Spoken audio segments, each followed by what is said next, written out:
Hello everyone, welcome back to the Craft of Grading 2 for Effects PhD.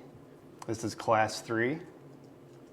My name is Mike Matusik, and I'm excited to work with some music video footage here today, directed by the Diamond Brothers. I think I'll just play through this footage for you guys. It was shot on red. It's been pre-processed in red color 3 with red log film, so it's a really flat image. I have all the highlight detail and shadow detail, so that's a nice starting point. So what's nice about music videos, which is what this is, obviously, is that it's kind of the sky's the limit on what you can do with it. It's much more, you can be much more artistic with your looks and where you push things. So it's really fun. You know, this is kind of like, I think a lot of people are drawn to color correction for images and looks like we're hopefully going to be doing today here. And because when you're working on a feature, a lot of times there's, keeping a consistent look. Commercials, the product has to look great. The agency has their client to make happy, so the potential for pushing things in a green world and a desaturated world, a crushed world, sometimes gets knocked back because the client wouldn't go for it. So music videos are a lot of fun. So I think the first thing I'd like to discuss before I get into coloring here is basically when the client comes in the room and how you discuss the direction for the color. In regards to this footage, it has a look that's very distinctive already. It's shot on a very kind of steely gray background. The set, it's obviously very well art directed. It has a lot of flares. It looks like they're shooting through different prisms or glass elements to kind of give it that flared look. So it has a look already, which is cool. So you're basically adding on to that and just plussing it. So, for a spot like this, the client would come in, and I wouldn't be surprised if they're like, we're just looking for a really poppy, contrasty look that has kind of a steelier vibe to it. And when I say a steely look, it's just kind of a crunchy, desaturated, sometimes a little bluer kind of a look. But when I start pushing it around, I'll talk about it a little more. But so the client, the client will have their idea. But I think it's important as a colorist when you're talking about the look to have your own point of view. So if you have time to play with the footage beforehand, you can say, "I was playing with the footage. I think it would look really nice to kind of push it in this direction." Present that to the client, try to sell it, and a lot of times they'll say, I was thinking this, let's go in this direction. But sometimes they'll say, cool, let's do it. So I think it's important to kind of have your point of view and discuss it with a client. Sometimes they'll say, they'll give you the footage and say, go for it before they even come in. So it's tricky to spend too much time on something that's too extreme before the client even comes in, because you don't want to waste a lot of time, pushing it far for the client just to say, I don't like that. So it's important to settle on the look before you move forward, but also, again, give them your point of view. If they don't like it, great, but they appreciate that they're coming to an artist for again, their point of view. So anyway, so I think I'm just going to start with the first image. I think that's a nice place to start, and I'll kind of start with my preset stack that I like to start with. I have my log to linear conversion lookup table. Again, this is red log film, which I usually select because it pairs well with my Baselight tool called the Tech Grade. It converts film log properly, so it's a good marriage. A lot of times people just pick the generic red log LUT because it's more of a video log. It's just a little different. But so here's what the log to linear is doing to the image here. So we'll also show you on my scope here. So here is the log. So you can see how the levels are lifted quite a bit.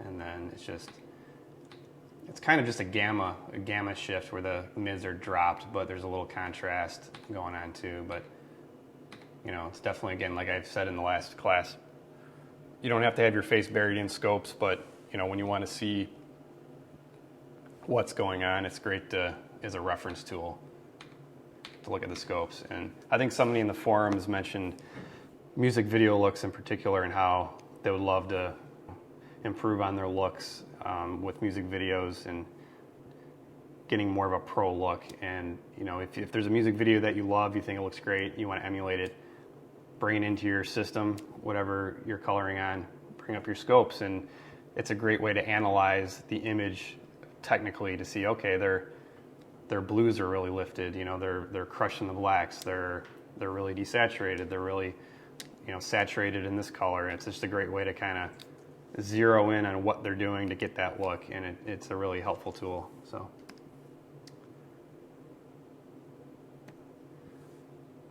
back to coloring. So I think what I'd like to do is do a few different looks, and the first one will just be kind of a really sexy, crunchy, kind of graphic kind of look that complements this footage really nicely. Again, kind of a steely kind of vibe to it. So raw footage, just converting it to linear with my tech grade. It's a little dark, so I'll just open it up a skosh, and I'll come into my look layer, where I'll push it around a little bit here. So first thing I'll do is kind of bring the blacks down, and it's nice to kind of bring them up and down, just kind of see where it goes, see where the image falls apart. And I'll bring up right now I'm bringing up the gain, bringing up the whites, and bringing down the blacks or the lift. So that kind of is a way to dial in contrast.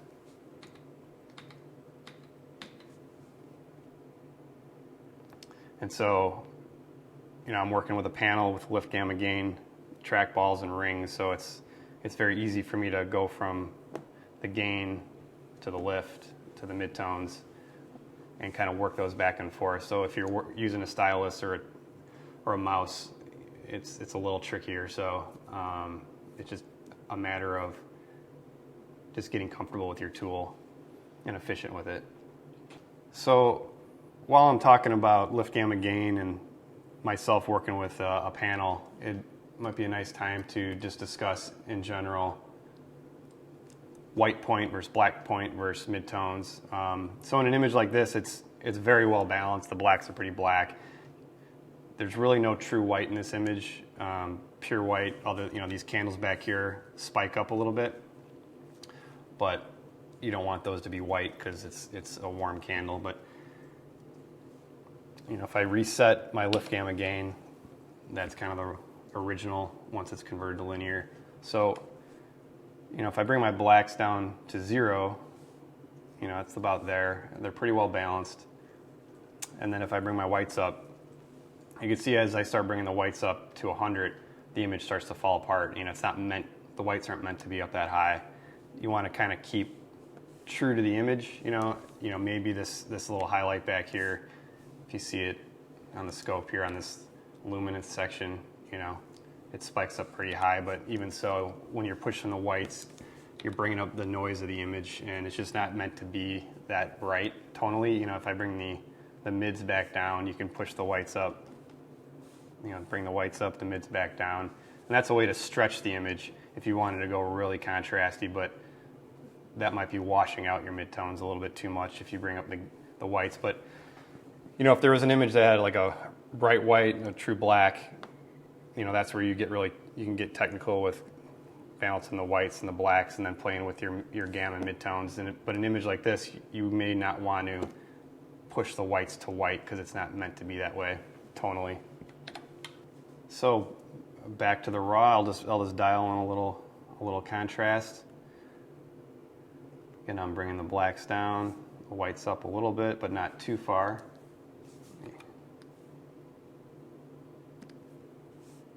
And again, I'm just constantly kind of playing with the blacks, bringing the whites up, the mids down. That kind of stretches it up a little bit. And at this point, I'm not going to crunch it down too much, but I think I will eventually get there. So now we have nice contrast.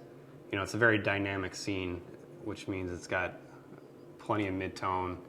You know, you can crunch the blacks and it still looks like a nice image. You know, her face is well lit. So, you know, so now let's give it a little bit of a steelier look, and I would say you could do that in your blacks or your whites, but I'm going to do it in mid-tones. I'm going to just pull some red out, just give it just kind of, again, more of a steel look. That's kind of the industry term people like to use a lot. Kind of people reference it in car commercials quite a bit, you know, when there's that really almost black and white kind of look. So again, I'm adding a little more contrast, but I'm pulling out red in the midtones, and I'll save that and then reset my midtone color. And you can see how I'm pulling out red, and it starts to kind of feel, just starts to feel right. And you know, it's interesting with color. You know, I can show you the tools to use and how I use them, but at the end of the day, it's really up to you as an artist to kind of decide where you want it to go and what feels right to you. So unfortunately, there's not a magic button to hit that makes something look sexy. It's really you working through the image and using your knowledge and experience with the system you're using, the tool set, to come up with something that looks nice that you can sell to your client. So again, so now we're getting into something that looks nice. And again, I think it's not far off from the way it was intended to look, but it has a really nice feel to it. So, and right now my eye is kind of gravitating to the left side of the image, so let's throw a vignette on there and just tone that down a little bit. So I'll throw my Baselight shape on there, and I'll color correct on the outside.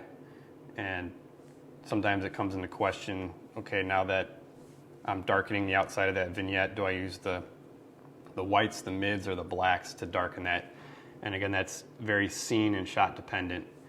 This shot, the blacks are already pretty black, so, and there's not as much white. It's a pretty mid-tony section that I'm going to take down, so I'm going to use my mid-tones, and I'm going to drop those mids to take down that side. And again, since we're working in RGB, that's going to saturate just a little bit, and sometimes you want that, sometimes you don't, and I'm not minding that too much. So, and I have a few ways to soften the edges of my vignette. So right now it's just a kind of the default in I almost said DaVinci, in the Baselight. Here's an alternative way where they have an inside-outside, which is very more old school DaVinci style, and it'll give you a little softer look. And so you definitely, when you put vignettes in there, you want to pay close attention to the transition from the middle to the outside and make sure you don't see that line. And a good trick to do as well is if you can shrink down your image on your screen. Sometimes those vignettes are more apparent. So when I'm doing like a feature on our projector, the image is really large. Sometimes you notice those vignettes more when you have a QuickTime posting and it's small. So it's kind of a nice trick to shrink it down while you're actually working on it and see if you can feel that vignette. And that's just kind of a good trick. Another thing I can do is I can take that shape and actually add a blur to it. And I don't do that as much. It's more processor intensive, and it's not usually necessary, but that can also give you a smoother, creamier feather on that shape. So, you know, that's not in a bad spot there. Again, coming from here. And again, I think I may have mentioned this in a previous class that don't spend too much on your first shot. You want to kind of set the look there, but, you know, jump to another shot. You know, this is a nice shot. You can see her face much better. And see how that look copies over. that actually looks pretty cool, but I'd rather see some of her face. But I'd also just kind of start from scratch on this shot and see where it goes. But again, spend a little time on the first shot, go to the next shot, apply that look. Sometimes you'll get to a much better spot and just work those first, 2, 3, 4 shots, whatever you're comfortable with or what you have time for, back and forth until you find that sweet spot, and then you're going to match your spot to that. A lot of times with music videos, it can be a collection of looks. Every shot can be different. This particular section of this video just feels like it should match. There's not different, it's one set. So for the most part, I'm going to give this one look, but I think I'll play with a few different looks to show you guys a little bit later. So again, here's this image, just putting my tech grade or log to linear conversion on there. Some people put their LUT at the back end. This one I have at the front end of my stack. As long as I'm not crunching anything, it's doesn't bother me.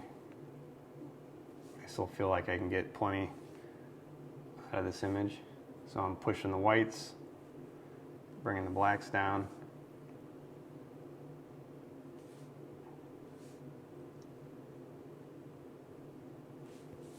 Pulling some red out of the midtones. A little desat. And then I'll take a look at our first shot. Ours, the current shot we're on is feeling a little purpley blue. So I'll pull a little more red out, maybe a little red out of the whites because there's more white in this shot because that light behind her.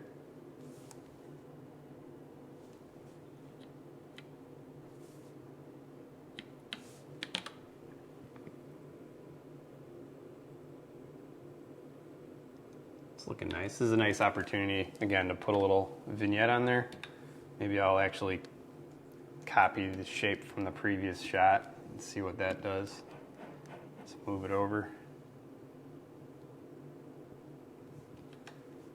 Reposition it and maybe not crunch it down quite as much.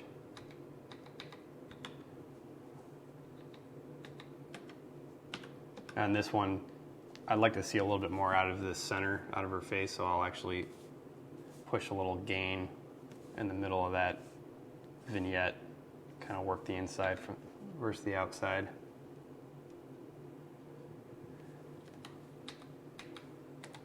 Sometimes it's helpful to go back to the raw and just see what detail is there that you're like, hey, that's actually, I'd like to see that, so sometimes it's a nice way to zero out cleanse your palette, so to speak, and see if you're going too far with it. So by doing that, I actually opened up the midtones. So you can see in this shot, she has some color in her face. It's going actually fairly red. And then in this shot, she's pretty monochromatic. So let's see where that's coming from. Just the way that the light is. She's going a little monochromatic, so what I would probably do is go back to this shot because I don't like that color in her face. She kind of has that Marilyn Manson kind of look where she just kind of has a bleached skin, so I want to kind of pull some of that red out. So I'm just, in Baselight, I'm using a D key, any kind of keyer, however you do that in the system you're in. Actually, the D key is a kind of a cheat because Baselight makes it easy. What I think I'll do is I'll use a HSL key, which a lot of systems have, and that isolates a secondary based on hue, saturation, and luminance, HSL. So what I'll do is I'll pick her skin, and it gets pretty close, but I want to show you a trick to really tighten up that isolation. So what I like to do is, you can see on my GUI here, I have a color wheel that has a pie selection from the color wheel of red, and then the luminance, I also have a section of luminance, and you can see this is feathered out. So a nice thing to do is take all the feathers down to 0, and then I'll just start with hue, rotate that hue around until you feel like you're centered on her skin tone, open it up, and when I open it up, it's not gaining anything, so I'll just feather it a skosh, leave that there. Maybe I'll jump to luminance, pull the luminance value down on the low end, pull it up on the high end, and you can see when it stops grabbing more detail, you're probably in a good spot on both ends, and then just add a little feather. And then lastly, I'll go to saturation on the low end of the saturation and the high end, and again, stop once you stop gaining any isolation on that matte, and then feather it out.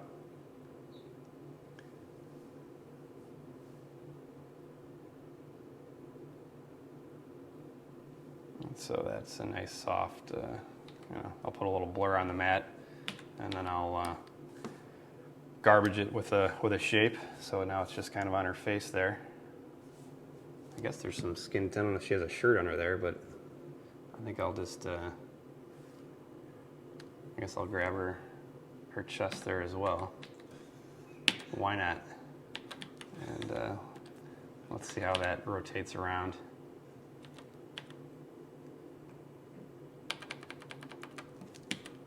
And again, as you can see, I'm refining the first shot I worked on because I didn't spend too much time on it. I jumped to the next shot. I said, hey, her skin tone looks a little red, looks a little saturated. So I'm going to come back and refine this one. And I'm just going to pull some red out of her skin tone because I like where the steeliness of the background's going. And again, these aren't necessarily going to match perfectly, just different lighting. But and again, that's pulling a little skin tone out. And I like to name my layers. As you can see, some colorists feel like it takes too much time to name every layer, but I'm not smart enough to remember what all my layers do. So if I don't name them and spend that couple seconds naming them, I tend to get lost. So I am an advocate for naming your layers.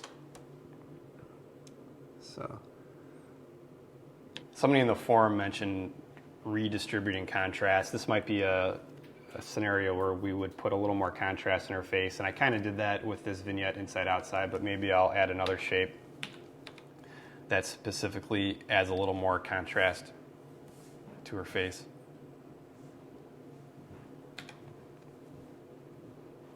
So I'm just adding a shape there, and I'm not going too fancy. It's a straight oval there. And I'm just going to push white up, and you can see it's starting to fall apart, but then I'll bring some black back down, a little bit of mid. And since the first shot had a little warmth in the skin tone, maybe I'll just add a little skin tone.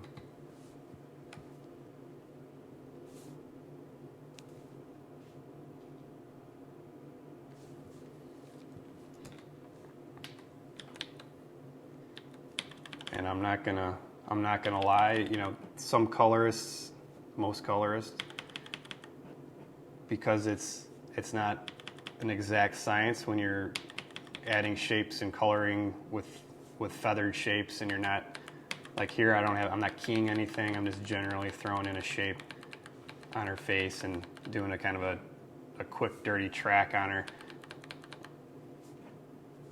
It doesn't have to be precise. So I'm adding skin tone and contrast to basically her hair there, but you don't notice it in motion. So anytime you can hide those and you can get away with it, go for it, because if you don't see it, it's not hurting anything.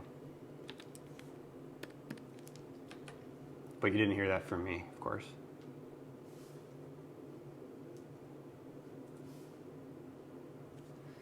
So again, let's just jump to the next shot.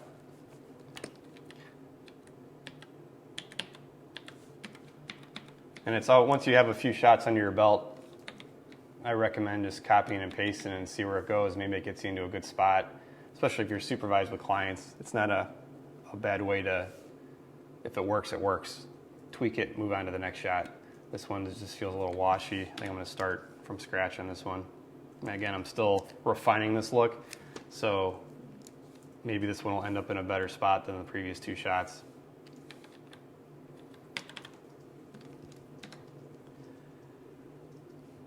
So I'll bring my blacks down, bring up my whites. Drop some mids. Sometimes you can get crazy and just push the saturation to see where those colors go. Maybe you like something that it's doing. I don't, so I'll leave it where it was. Put a little blue cyan in the mid-tones. Now this one, her face gets lost pretty quick as you crunch it down, so this one we may be pushing a vignette on the edges a little bit harder than the previous shots. So again, I'll push the more whites, a little more gain.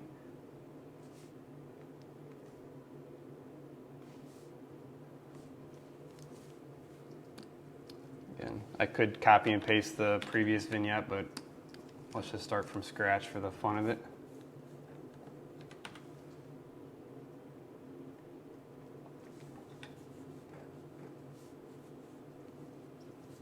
This one, because I am going pretty heavy on the vignette, it'll be a little trickier to hide the feather. So let's put an extra bit on that one, and I'll go back to my primary layer and push some more white into that. And the more you push the whites, those nice out of focus candle lens things are kind of popping out there, which is kind of cool.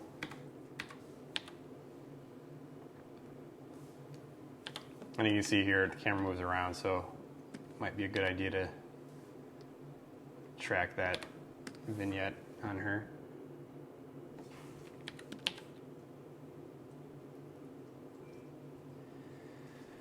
And again, as long as the track doesn't do any of those little one frame pops or anything, again, colors can be a little lazier with the precision of their tracks and keyframes, as long as it's unnoticeable.